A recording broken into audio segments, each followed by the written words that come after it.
மனோதத்துவ அறிஞர் பகவத். வணக்கம். வணக்கம். உங்களை பொறுத்தவரையிலும் வாழ்க்கையில் நமக்கு ஏற்படுற பல்வேறு பிரச்சனைகளுமே மனோதத்துவ ரீதியில் அதை அணுகும் போது அது பிரச்சனைகளே இல்லை அல்லது அதற்கு தீர்வு இருக்கு அப்படிங்கிற ஒரு அனுபவபூர்வமாக ஆய்ந்து நிறைய நூல்களை எழுதிட்டு இந்த கருத்துக்களை மக்களுக்கு பலருக்கும் பரப்பிட்டு வரீங்க. இப்படிலாம் செய்யலாம் அல்லது இப்படி செய்யணுங்கிற அடிப்படை எப்படி வந்துச்சுங்கிறது. அதாவது வாழ்க்கையில ஒரு சராசரி மனிதரா நம்ம எல்லாரும் பார்க்கிறோம், கஷ்டப்பட்டு இருக்கிறாங்க. ஒரு சராசரி மனிதர்களா இருந்து நம்ம வாழ்க்கையை முடிச்சுக்கிடணுமா? சராசரி மனிதரா இருந்து போராடியே நம்ம வாழ்க்கையை நடத்துறதுல எந்த அர்த்தமே இல்லையே, ஒரு வித்தியாசமான வாழ்க்கையை வாழ வேண்டாமா என்கிற ஒரு எண்ணம் ஒரு 18வது வயசுல எனக்கு ஏற்பட்டது. அப்போ 18வது வயசுல ஏற்படும் பொழுது அந்த நேரங்களில் நானும் ஒரு சராசரி மாணவன் தான். ஒரு சராசரி மாணவனா இருந்து சராசரி மாணவனோட இருக்கக்கூடிய ஒரு அம்சத்துல இருக்கும் பொழுது எல்லா பிரச்சனைகள் எல்லா அம்சங்களும் இருந்துட்டு இருந்தது. அந்த காலகட்டத்தில் அப்போ நான் பியூசி படிக்கிறேன். பியூசி படிக்கும் பொழுது அப்போ மாணவர்களை பத்தி தெரியாதா, விளையாட்டு தான் நோக்க முடியும். படிப்பு படிக்கிறதுக்காக சேர்றோம், ஆனா அங்க படிக்கிறத விட்டுட்டு விளையாடுறோம். படிப்புல நமக்கு தேர்ச்சி கிடைக்க முடியாது. எங்க படிக்கும் பியூசி? எங்க படிக்கும்? பியூசி படிக்கும் பொழுது சாயர்புரத்தில் இருக்கும். எங்க அந்த நேரத்தில் திருநெல்வேலி மாவட்டமா இருந்தது, இப்போ அது தூத்துக்குடி மாவட்டத்தில் இருக்கு. அங்கதான் படிச்சேன். அது ஃபெயில் ஆயிட்டுது.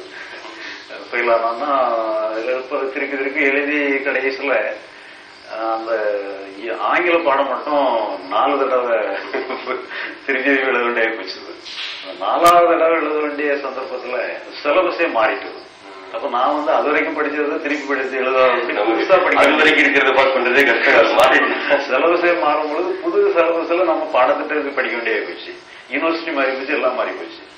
அப்ப புது திட்டத்துல படிக்கும் பொழுது என்ன ஆச்சுன்னு சொல்லி சொன்னா, அதுல ஒர்க்கர்ஸ் ஃபார் ஹியூமானிட்டின்னு சொல்லி ஒரு நாடி டெக்ஸ்ட் அதுல கொடுத்துருந்தாங்க. அப்போ அந்த புக்கில் சமுதாயத்துக்கு உழைத்தவர்கள் சொல்லி நிறைய பேர் வர்றாங்க. அப்படி வர்றதுல ஒருத்தர் இந்த ஹிரோஷிமா நாகசாகில குண்டு போட்ட ஒருத்தர், அவரு இப்படி வாழ்க்கை ஹிஸ்டரி அதில் எழுதியிருக்கிறாங்க. குண்டு போட்டது அவர் என்னன்னு சொல்லி சொன்னா, குண்டு போட்ட பிறகு அதனால ஏற்படக்கூடிய இழப்புகளை பாக்குறாரு. பார்த்து அவருக்கு மனது உடைஞ்சு போயிட்டார். பிறகு அவர் என்ன பண்றாரு, அவர் லியோனார்ட் செஷன் இருப்பார். அப்புறம் அதுக்கப்புறம் எதையாவது ஒண்ணு பண்ணணுங்கிற அனாதையா கிடக்குறவங்க, கஷ்டப்படுறவங்க, மரண தருவாயில இருக்கிறவங்க, இவங்க எல்லாத்தையும் வச்சுக்கிட்டு அவங்கள பராமரிக்கிற மாதிரி ஒரு ஹோம்ல நடத்துறாரு. தன்னுடைய குற்ற உணர்ச்சி அதை இது பண்ற மாதிரி அவர் பண்றாரு. அப்படி பண்ணும் பொழுது அப்போ அவருடைய வாழ்க்கை அவங்களுக்கு ஒரு வித்தியாசமா இருக்கங்கிற மாதிரி ஒரு எண்ணத்தை ஏற்படுத்தும் பொழுது அப்பதான் முதல்ல எனக்கு வித்தியாசமான ஒரு வாழ்க்கை வாழணுங்கிற எண்ணம் ஏற்படும். அப்போ வித்தியாசமான வாழ்க்கை வாழணுங்கிற எண்ணம் வரும் பொழுது ஒரு சமுதாய ஆர்வலரா சமுதாய சேவை பண்ணணுங்கிற நோக்கத்துல வரும் பொழுது அப்போ மகாத்மா காந்தியுடைய நூல்கள், மகாத்மா காந்தியுடைய தத்துவங்கள் எனக்கு கொஞ்சம் ஈடுபாடு. ஒரு சில சொல்லுங்க, அது ஏன் ஈடுபாடு இருந்துச்சு, இன்றைக்கும் அது எப்படி பொருந்தும் அப்படிங்கிற அந்த சொல்லுங்க. ஆமா, ஏன்னா இது மாணவருக்கு, அதாவது காந்தியன் இது வெறும் பிலசாபி மட்டும் இல்லாதபடி செயல்ல அவர் கொஞ்சம் செயல் முக்கியத்துவம் கொடுக்குறோம். ஒண்ணு சும்மா தத்துவங்களை மட்டும் ஆராய்ச்சி பண்ணி பிரயோஜனம் இல்லை, நம்ம வாழ்ந்து காட்டணும். நம்ம வாழ்க்கையில அந்த தத்துவங்கள் செயல்படணும். நான் என்னுடைய லைஃப் தான் என்னுடைய மெசேஜ்னு சொல்லிடுவேன். நான் சும்மா நான் சொல்லிட்டேன் அது நீங்க ஏற்றுக்கிடுங்கிறதுல அப்படி நான் எப்படி வாழணும் அப்படி நீங்க வாழுங்கிற மாதிரி வாழ்ந்து காட்டினார். அப்ப அந்த மாதிரி இதுகள்ல அந்த கருத்துக்கள்ல ஈடுபாடு பண்ணி இந்த காந்தியன் தாட்டு அது இதெல்லாம் சில அப்போ சர்டிபிகேட் கோர்ஸுங்கிற மாதிரிலாம் இருந்தது. அப்ப நான் அதுக்கப்புறம் அப்புறம் காலேஜ் எல்லாம் பாஸ் பண்ணி பிஏ எல்லாம் டிகிரி ஜாயின் பண்ணும் பொழுது காந்தியன் தாட்டெல்லாம் எடுத்து படிச்சு அதுக்காக ஒர்க் பண்ணி இதுக்கெல்லாம் பண்ணோம் அங்க காலேஜில். அதுக்கப்புறம் இப்ப நம்ம வாழ்க்கையை மாறி போச்சு. மாறி போன பிறகு நம்ம ஆன்மீக அந்த சமுதாய சேவை பண்றதுங்கிற நோக்கத்திலேயே ஒரு அமைப்புங்கிற மாதிரி எல்லாம் பண்ணி இது பண்ணிட்டு இருந்தோம். அப்ப காலேஜ் லெவல்லையே அதை பண்ணிட்டு இருந்தோம். இந்த காலேஜில் அந்த சமுதாய சேவைக்குன்னு சொல்லி ஒரு பிரிவு இருக்கும். அதில் நம்ம தலைவரெல்லாம் போட்டு நம்ம இதெல்லாம் பண்ணிட்டு இருந்தாங்க. அப்போ அதில் என்னன்னு சொல்லி சொன்னா, இப்போ நம்ம சமுதாய சேவை பண்ணணும்னு சொல்லி சொன்னாலும் நம்ம மனோரீதியா நம்ம அதுக்கு தயாரா இருக்கணும். மனசு வந்து நம்ம மனதுல வந்து இப்ப காந்தியுமே என்னன்னா கடைசி வரைக்கும் ஒரு டெஸ்ட் பண்றாரு. அதாவது நம்ம வந்து நம்ம சேவகனா இருக்கிறோம். அப்போ மனசுல உணர்வுகள்லாம் நல்ல உணர்வுகளா இருக்கணும். கடைசி வரைக்கும் அவர் வந்து காம உணர்வு கூட ஒரு பிரச்சனைக்குரியதா இருக்குன்னு நினைச்சு அதை கூட அவர் டெஸ்ட் பண்ணிட்டே இருக்கிறார். இந்த உணர்வுல இருந்து விடுபட்டமான்னு சொல்லி கடைசி வரைக்கும் டெஸ்ட் பண்ணிட்டே இருக்கிறார். அப்போ இதெல்லாம் வந்து சில உணர்வுகளை நம்ம வந்து கண்ட்ரோலுக்குள்ள எடுக்க முடியலாம். நம்ம மனதளவுல நம்ம சரியா இருக்கிறோமாங்கிற ஒரு அணுகுமுறை வந்து இருந்துட்டு. அப்ப எனக்குமே நினைச்சு சொன்னா அப்ப நம்ம சமுதாய சேவை தான் நோக்கம்னு சொல்லி ஒரு இது கொண்ட பிறகு அப்ப நம்ம மனோதத்துவ ரீதியாகவும் நம்ம சரியா இருக்கணும், மனோ ரீதியாகவும் சரியா இருக்கணுங்கிறதுனால அந்த மனோ ரீதியான அணுகுமுறையில நமக்கு ஈடுபாடுங்கும் பொழுது அப்ப இதுல வந்து எல்லா மனோதத்துவ ரீதியான வல்லுநர்கள், ஆன்மீக ரீதியான இலக்கியங்கள் எல்லாத்தையுமே நான் அதுகளெல்லாம் படிக்க ஆரம்பிச்சேன். அப்ப அதுல வந்து ஜெய கிருஷ்ணமூர்த்தி வந்து கொஞ்சம் மனோதத்துவ ரீதியா சொல்லுறது நிறைய சொல்லுவார். அவர் ஆன்மீகவாதியா இருந்தாலுமே கூட அவருடைய அணுகுமுறை வந்து மனோதத்துவ ரீதியா தான். அவர் வந்து கடவுள்னு சொல்லி அதுன்னு சொல்லி அவர் ஒன்றும் சொல்றதே கிடையாது. மனசுங்கிறது தான் முக்கியமா இருக்கும். இப்ப ஆன்மீகத்தை முக்கியமா என்ன சொல்லி சொன்னா மனமது செம்மையானால் மந்திரம் ஜபிக்க வேண்டாம், மனமது செம்மையானால் மந்திரமும் செம்மையாமைங்கிற மாதிரி எல்லாமே அதான் மனசு தான் மெயினா சொல்றாங்க. இப்ப என்னன்னு சொல்லி சொன்னா நிறைய இதுல வந்து நம்பிக்கை அடிப்படையிலேயே ஆன்மீகத்தை கொண்டு போயிடுறாங்க. அந்த நம்பிக்கை அடிப்படையிலே கொண்டு போறதுனாலதான் மதங்களுக்கு இடையிலேயே பிரச்சனை வருது. நான் ஒரு மதம் நீ ஒரு மதங்கிற பிரச்சனையே வந்துடுது. அது வந்து மனோ ரீதியா வந்துட்டு சொல்லி சொன்னா மத பிரிவினைகள் கூட அவசியம் இல்லை. ஏன்னா மனோதத்துவ ரீதியா வந்து எல்லாருமே ஒண்ணுதான், எல்லாருக்கும் மனோ இயக்கங்கள் ஒண்ணுதான். அதெல்லாம் ஆன்மீகவாதி, ஒரு சராசரி மனிதன், ஒரு சேவகன்னு சொல்லி யாரும் பிரிவுமே கிடையாது. மனோங்கிறது எல்லாருக்கும் காமன் ஃபேக்டர். அப்ப அந்த மனசை வந்து நம்ம என்ன பண்ணனா அது சரியாகும் வந்து பார்த்தோம்னு சொல்லி சொன்னா எல்லாமே உதவி பண்ணும். உதாரணமா ஒரு மரம் வளருது, அந்த மரத்துக்கு வந்து நம்ம என்னெல்லாமே என்ன உரம்னாலும் வைக்கலாம். வச்சோம்னு சொல்லி சொன்னா அந்த உரம் வந்து அப்படியே எங்க உரமா அந்த மரத்துல வந்து அந்த உரம் அப்படியே ரிஃப்ளெக்ட் ஆகிறது இல்லை. அது வந்து அந்த மரத்தினுடைய தன்மைக்கு மாறிக்கிடுது. ஒரு ஒரே உரத்தை வந்து பலவிதமான மரங்களுக்கு வச்சோம்னு சொல்லி சொன்னா அந்த உரமே ஒவ்வொரு மரமா மாறிக்கிடுது. அப்ப அதே மாதிரி என்னன்னு சொல்லி சொன்னா நம்ம எல்லா விதமான கருத்துக்கள், எல்லா விதமான செய்திகள் எல்லாத்தையுமே எடுத்தாலும் கூட நம்ம வந்து சரியான முறையில் எடுத்துக்கிட்டோம்னு சொல்லி சொன்னா நம்முடைய மனோ ரீதியான அம்சத்தை வந்து நம்ம தெளிவுபடுத்திக்கிடலாம். நம்ம அந்த மனசை சரி பண்றதுக்கு உதவியா எந்த கருத்து இருந்தாலும் எடுத்துக்கிடலாம். ஒரு நம்பிக்கையே இருந்தாலுமே கூட அந்த நம்பிக்கையில உண்மை என்னன்னு பார்த்தோம்னு சொல்லி சொன்னா அது கூட அதெல்லாம் உரமா தான் பயன்படணும். நம்ம எந்த நம்பிக்கையுமே கூட நம்ம அதை சார்ந்துட்டோம்னு சொன்னா இப்ப ஒரு மரம்ங்கிறதுன்னு சொல்லி சொன்னா மரத்தை வந்து அந்த வேறு எங்க வேணாலும் போட்டு எடுக்கலாம். ஆனா அந்த மரம் வந்து இன்னொரு மரத்துல சாய்ந்து படுத்துட்டுன்னு சொன்னா அது வளர்ச்சி நிட்டு கிடையாது. நான் இன்னொரு மரத்துல சார்ந்து இருப்பேன்னு சொல்லி சொன்னா அது வளர்ச்சி கிடையாது. மரம் வந்து தனியா இருக்கணும், வேற எங்க வேணாலும் போட்டு எடுக்கலாம். அப்ப அந்த வேற போட்டு எடுக்கிற மாதிரி நம்ம ஒரு மன சுதந்திரத்தோட இருந்து நம்ம எல்லா கருத்தையும் உள்வாங்கணும்னு சொல்லி சொன்னா உண்மையிலேயே நம்ம மனசு என்னங்கிறத புரிஞ்சுக்கணும். இந்த மனசு புரிஞ்சுக்கிட்டோம்னா பிரச்சனையும் முடிஞ்சு போயிடும். இதை வந்து முதல்ல வந்து நீங்க சொற்பொழிவா செய்ய ஆரம்பிச்சிங்களா, எழுத ஆரம்பிச்சிங்களா, இல்ல ரெண்டுமே ஒரே சமயத்தில் நடந்ததா? எனக்கு வந்து சொற்பொழிவுக்கு அவ்வளவு அதிகமான வாய்ப்பு இல்லாம போச்சு. ரெண்டாவது அதுல ஒரு பழக்கமும் இல்லை. அதனால எழுத்து வந்து எனக்கு சிறு வயசுல இருந்து கொஞ்சம் எழுத்து பழக்கம் உண்டு. ஆனா பத்திரிகையில வெளியே வரலையே எந்த பத்திரிகையில அனுப்பினாலும் ரிட்டர்ன் ஆயிட்டுது. அதனால பத்திரிகையில வந்து அது ஏதோ ஒரு வகையில அது ரிஜெக்ட் ஆயிட்டுது. பட் இருந்தாலும் எழுத்து எனக்கு ஒரு பழக்கம் இருந்தனால எழுத்துலதான் அதை நான் ஆரம்பிச்சது. சரி, அந்த வகையில இந்த நூலை முதல்ல நம்ம பேச ஆரம்பிப்போம். கவலைகள் அனைத்திற்கும் தீர்வு, இதான் இன்னைக்கு எல்லாருக்கும் தேவையான ஒரு விஷயம். வந்து இதுல என்ன சொல்லிருக்கீங்க அப்படிங்கறத இதை பத்தி. அதாவது எல்லா நூல்களையுமே ஒரே விஷயத்த தான் சொல்லியிருக்கேன். பட் இருந்தாலும் இந்த இதுல வந்து முழுக்க மனோதத்துவ ரீதியான அம்சம் மட்டும்தான் இதுல இருக்கும். இதுல அந்த ஆன்மீகம் நிறைய பேர் என்ன சொன்னா ஆன்மீகம்னு சொல்லி சிலவங்க பயப்படுறாங்க. அதனால ஆன்மீக வார்த்தைகளே உபயோகிக்க மாட்டதில்லை. அதனால ஒரு உதாரணமா என்னன்னு சொல்லி சொன்னா மதுரையில ஒரு சொற்பொழிவு நடந்தது. இப்ப ரீசெண்டா சொற்பொழிவு எல்லாம் பண்றேன். மதுரையில ஒரு சொற்பொழிவு நடந்தது.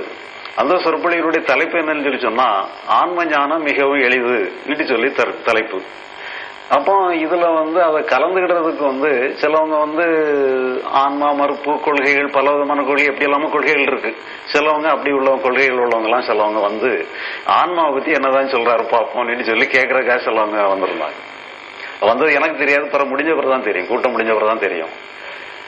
வந்து கூட்டம் முடிஞ்சு போன பிறகு என்ன கேட்டாங்க, ஆன்மா விடுதலை, ஆன்ம ஞானம் எல்லாம் சொல்லிட்டு ஆன்மா பத்தி ஒண்ணுமே பேசலையே சொல்லி அவங்க ஒரு கருத்து சொல்லிட்டு இருக்காங்க. சொல்லிட்டு பிறகு நம்ம புக்கெல்லாம் வாங்கிட்டு போயிட்டாங்க. அப்ப என்னன்னு சொல்லி சொன்னா, ஆன்மாங்கிறது அது வந்து ஏதோ ஒரு ரெஃபரன்ஸுக்கு எடுத்துக்கலாம் ஒழிய உண்மையிலே நம்முடைய அன்றாட லைஃப்ல கிராஸ் பண்ண வேண்டிய விஷயமே அது இல்லை. இந்த ஆன்மீகங்கிறதே கூட என்னன்னு சொல்லி சொன்னா, கிட்டத்தட்ட இப்ப நம்ம வந்து ஒரு துணிலேயோ உடம்புலயோ ஒரு அழுக்கு இருந்துன்னு சொல்லி சொன்னா நம்ம சோப்பு போட்டு குளிக்கிறோம். அந்த சோப்பு போடுறதுங்கிறது அந்த அழுக்கை நீக்கிறதுக்கு உதவி பண்ணுது. இப்ப அந்த சோப்புடைய லெவல் தான் ஆன்மீகங்கிறது தான். ஆன்மீகங்கிறது ஒரு சோப்பு மாதிரி, அதையும் கழிப்பிட்டுறோம். நம்ம யதார்த்த வாழ்க்கை தான் உண்மையானது ஒழிய ஆன்மீகங்கிறதெல்லாம் தேவையானதே கிடையாது. அதாவது அதுக்காக அது புறக்கணிக்க வேண்டிய விஷயம் இல்லை. அதுல உள்ள நன்மையை எடுத்துக்கலாம். நாம அடைய வேண்டிய விஷயம் என்னன்னு சொன்னா மனோரீதியான விடுதலை தான் அதுல முக்கியம். இப்ப இந்த நூல்ல என்னன்னு சொல்லி சொன்னா, இந்த மனதினுடைய கவலைகளுக்கு என்ன காரணம், அது ஏன் வந்து கவலைப்படுது, அந்த மனசை வந்து நம்ம என்ன பண்ணனா அது சரியாகும் என்கிறதுதான் அதனுடைய அணுகுமுறை. இப்ப உதாரணமா என்னன்னு சொல்லி சொன்னா, நமக்கு என்ன பிரச்சனை, ஒரு உதாரணத்துக்கு நம்ம எடுத்துக்கணும். ஒரு நல்ல ஒரு அருமையான ஒரு 50 லட்சம் ரூபாய் பெறக்கூடிய ஒரு அருமையான கார் இருக்கு. அதை பார்த்தான்னு சொன்னா அந்த கார் நம்மகிட்ட இருந்தா எவ்வளவு சந்தோஷமா இருக்கும்னு சொல்லி நமக்கு தோணலாம். அதே மாதிரி ஒரு 50 கோடி ரூபாய் பெறக்கூடிய ஒரு பெரிய பிரம்மாண்டமான ஒரு அரண்மனை மாதிரி ஒரு பங்களா, எல்லா வசதியும் இருக்கு.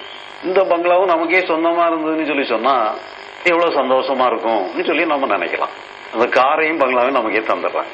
ஆனா நாம நினைக்கிறது வந்தோடனே நமக்கு சந்தோஷமா இருக்கும்னு நம்ம நினைக்கிறோம். ஆனா வந்ததுல இருந்து என்ன பண்ணுன்னு சொல்லி சொன்னா, அந்த பங்களாய்க்குள்ள நுழைஞ்சாலே நமக்கு ஒரு பயமா வந்துருது. ஒரு பிரச்சனை ஆயிருது, ஏதோ ஆயிருது, மனோரீதியா ரீதியா பிரச்சனை ஆயிருது, ஏதோ ஒரு பிரச்சனை ஆயிருது, எந்த காரணம்னு சொல்லல, ஏதோ ஒரு காரணங்களும் பிரச்சனை வந்துருது. அதே மாதிரி அந்த காரை நம்ம பார்த்தாலே, அந்த காருக்குள்ள ஏறி உட்கார்ந்தாலே நமக்கு ஏதோ ஒரு பயம் வந்துருது, அல்லது ஒரு துக்கம் வந்துருது, பயம் வந்து எந்த நேரத்தில் என்ன ஆயிருமோன்னு சொல்லி பயப்பட்டுட்டோம்னு சொல்லி சொன்னா அந்த காரையும் பங்களாவையும் நம்ம விரும்புவோம், நிச்சயமா விரும்புவோம். அப்ப உண்மையிலே நம்ம எதை விரும்புறோம்னு சொன்னா காரையோ பங்களாவையோ நம்ம விரும்பல, இந்த மனோரீதியான அமைதியும் சந்தோஷம் தான் விரும்பும். நம்ம விரும்புறதே வந்து மன உணர்வுகளை தான் விரும்புறோம் ஒழிய பொருளை விரும்பவே இல்லை. ஆனா நம்ம என்ன பண்ணிடுறோம், மன உணர்வையும் பொருளையும் இணைச்சு முடிச்சு போட்டு வச்சிடறோம். இதுக்கு இது காரணம், இதுக்கு இது காரணம்னு சொல்லி முடிச்சு போட்டு வச்சிடறோம். அப்ப என்னன்னு சொல்லி சொன்னா, நம்ம எங்க சால்வ் பண்ணணுமோ அதை நம்ம சால்வ் பண்ற முடியாம போயிடும். இப்ப வந்து பிரச்சனை வந்து புறத்துல பிரச்சனை இருந்ததுன்னு சொல்லி சொன்னா புறப்பிரச்சனைகளை சால்வ் பண்ணவே முடியாம போறோம். சில பிரச்சனைகளை தான் சால்வ் பண்ண முடியும், சில பிரச்சனைகள் கடைசி வரைக்கும் சால்வ் பண்ண முடியாமலே போயிடும். அப்ப அந்த புறப்பிரச்சனைகள் வச்சு நாம மன சந்தோஷம் அடைவோம்னு சொல்லி சொன்னா அது ஒரு காலமும் நாம வந்து சால்வேஷன் அடைய முடியாது. அப்ப மனோரீதியான பிரச்சனை எல்லாம் மனோரீதியா தான் இருக்குது. உண்மையில புறத்துல பிரச்சனையே கிடையாது, மனோரீதியா தான் பிரச்சனைன்னு சொல்லி தெரிஞ்சா தான் அப்ப மனசை நம்ம டீல் பண்ண முடியும். இதுல வெளிமனதும் அடிமனதும் அப்படின்னு எழுதிருக்கீங்க, அது என்ன சொல்றீங்க? வெளிமனது அடிமனதுங்கிறது இப்ப நமக்கு ஏற்படக்கூடிய உணர்வுகள், நமக்கு எதுனாலுமே உணர்வுகள் வச்சுதான் நம்ம இது பண்றோம். இப்ப உதாரணமா இப்ப நம்ம இந்த சொன்ன கான்செப்ட்லயே அப்படியே வந்தாலும் இதுதான் வருது, இந்த இடத்துக்கு தான் வர்றேன். இப்ப நம்ம வந்து நமக்கு மனசுக்கு வந்து வெளி மனசு காரணம் இல்ல, இந்த வெளியுள்ள சூழ்நிலைகள் வந்து நம்முடைய மன உணர்ச்சிகளுக்கோ சந்தோஷத்துக்கோ காரணம் இல்ல, நமக்கு அகம்தான் காரணம்னு சொன்னா இந்த அகம் வந்து எப்படி செயல்படுது. இப்ப உதாரணமா நாம 2 பேரும் ஒரே ஸ்டேட்டஸ்ல இருக்கோம், நீங்க வேற நான் வேற ஸ்டேட்டஸ்ல இல்லாத ஈக்குவல் ஸ்டேட்டஸ்ல இருக்கும். என்னுடைய வருவாயும் ஒண்ணுதான், உங்களுடைய வருவாயும் ஒண்ணுதான், என்னுடைய செலவும் ஒண்ணுதான், உங்களுடைய செலவும் ஒண்ணுதான், எந்த வித்தியாசமே கிடையாது. இப்ப நமக்கு வந்து நம்ம பண்ற பிசினஸ்ல எனக்கு ஒரு 50 லட்சம் ரூபாய் நஷ்டம் ஆயிடுது, உங்களுக்கு ஒரு 50 லட்சம் ரூபாய் நஷ்டம் ஆயிடுது, எனக்கும் வருத்தம் ஏற்படுது, உங்களுக்கும் வருத்தம் ஏற்படுது. ஆனா 2 பேருடைய வருத்தமும் ஒண்ணு போல இருக்குமா? நிச்சயமா இருக்காது. எதனால ஏன்னு சொல்லி நீங்களே சொல்லுங்க. நிச்சயமா என்னன்னு சொல்லி சொன்னா என்னுடைய இயல்பு நான் அதை ஈஸியா எடுத்துக்கிட்டேன்னு சொன்னா எனக்கு வருத்தம் குறைவா இருக்கலாம். நீங்க என்னோடையும் நீங்க ஈஸியா எடுத்துட்டீங்கன்னா உங்க அதோடையும் குறைவா உங்களுக்கு இருக்கலாம். சிலவங்க இன்னும் கொஞ்சம் அதிகமா அஜிடேட் பண்ணிக்கிடலாம். அப்போ ஒருத்தருக்கும் மனோ இயல்புன்னுட்டு ஒண்ணு இருக்கு. அந்த மனோ இயல்புக்கு தகுந்த அனுபவம் தான் நமக்கு ஏற்படும் ஒழிய இந்த சூழ்நிலை ஒரு காரணமா இருக்கு, இருந்தாலும் கூட அந்த சூழ்நிலையை மீறி நம்முடைய மனோ இயல்புன்னுட்டு ஒண்ணு இருக்கு. இப்ப இந்த மனோ இயல்பு தான் நம்முடைய அடிமனசுன்னு சொல்றோம். ஆனா வெளி மனசுன்னு என்ன சொல்லிச்சோன்னா நம்ம என்ன அனுபவங்கள்லாம் ஏற்படுதோ இந்த அனுபவங்கள்லாம் வெளிமனசுன்னு சொல்றோம். வெளிமனசுங்கிறது நம்ம அனுபவம், வெளிமனசு மட்டும்தான் நமக்கு தெரியும். அடிமனசுங்கிறது ஆதாரமா இருக்கு, அதான் சப்கான்சியஸ் மைண்ட் நம்ம ஆங்கிலத்துல சொல்றாங்க. அந்த சப்கான்சியஸ் மைண்ட் வந்து எப்படி இருக்கு, அதனுடைய அம்சம் என்னங்கிறது நமக்கு தெரியவே தெரியாது. அது நம்ம கண்டுபிடிச்சு பார்க்கணும்னா முடியவே முடியாது, பார்த்தா ஒன்னும் இல்லைன்னு தான் தெரியும். ஆனா அதுல இருந்து தான் வெளிப்பாடு வருது. அப்ப அந்த அந்த இப்ப நம்ம என்ன பண்றோம்னு சொல்லி சொன்னா, ஒரு ஒரு டேப் இருக்கு, அந்த டேப்ல இருந்து தண்ணி விழுந்துட்டு இருக்கு. அந்த டேப்ல அந்த நம்ம தண்ணியை நிறுத்தணும்னு சொல்லி சொன்னா அந்த வால்வை கிடைக்கணும். அந்த வால்வுங்கிறதா நம்முடைய இயல்பு, நம்முடைய அடி மனசு. அந்த அடி மனசு சரி பண்ணிட்டோம்னு சொல்லி சொன்னா தண்ணியினுடைய வேகத்தை கூட்டலாம் குறைக்கலாம் என்னவும் பண்ணிக்கிடலாம். வெறுமனே நீங்க கை வச்சு அதை தட்டி தட்டி என்ன பண்ணனாலும் அது நிக்கிற போறது இல்லை. நம்ம முடிஞ்சதுன்னு சொல்லி சொன்னா நம்ம அந்த வால்வை அடைச்சிட்டோம்னு சொல்லி சொன்னா தண்ணி நின்றோம். அதுல குறைக்கணுமா கூட்டணுமா, வேகத்தை கூட்டணுமா குறைச்சி விடணுமா, வால்வை நீங்க அதுக்கு தகுந்த அட்ஜஸ்ட் பண்ணிக்கலாம். ஆனா அந்த அடி மனசு வந்து நம்ம கையில எட்டவே எட்டாது. இப்ப எட்டலைன்னா நம்ம என்ன பண்றது? இப்ப நாம என்ன பண்ணிடுறோம், எட்டுறது எது எட்டுதுன்னு சொன்னா நமக்கு விழக்கூடிய தண்ணி தான் நம்ம கையில எட்டுது. இப்ப இதைத்தான் போய் என்ன பண்ணிடுறோம், நம்ம அடிச்சு அடிச்சு இது பண்றோம், பிரஸ் பண்றோம், அதை பண்றோம். அப்போ மன அனுபவங்களை வந்து நம்ம கையில எட்டுறது மன அனுபவங்கள் தான், வெளி மனசு மட்டும்தான். அந்த அடி மனசு தான் நம்ம ஆப்ரேட் பண்ண வேண்டிய இடம். அந்த ஆப்ரேட் பண்ண வேண்டிய இடம் நம்ம கையில எட்டல. இப்ப நம்ம என்ன பண்ணணும்னு சொல்லி சொன்னா, இந்த நம்ம எட்டக்கூடிய அனுபவங்களை நம்ம என்ன பண்றதுங்கிறதுலதான் உண்மையான பிரச்சனை. இப்ப அதை எப்படிதான் சால்வ் பண்றதுங்கிறது. இப்ப அந்த மன அனுபவங்கள் எல்லாமே உண்மையில வந்து நம்ம சால்வ் பண்றதுக்கு அங்க ஒண்ணுமே இல்லைங்கிறத கண்டுபிடிக்கிறது தான் இதுல உள்ள சீக்கிரட்டே. அதுதான் மன அனுபவங்கள் எல்லாமே நம்ம இப்ப நம்ம ஒரு நினைவு இருக்கட்டும், எந்த நினைவா இருந்தாலும் அந்த நினைவினுடைய ஆயுள் வந்து அரை வினாடி தான். அதே மாதிரி எந்த உணர்வா இருந்தாலும் அந்த உணர்வினுடைய ஆயுள் அரை வினாடி தான். அது அப்படியே போயிடும். நம்ம அதை ஒண்ணுமே பண்ண வேண்டியதில்லை. அப்ப ஒண்ணுமே பண்ண வேண்டியது இல்லாதத நாம என்ன பண்ணிடுறோம், அதை எதையோ பண்ணணும்னு நினைக்கும் பொழுது நம்ம அதை ஸ்ட்ரகிள் பண்ணிடுறோம்.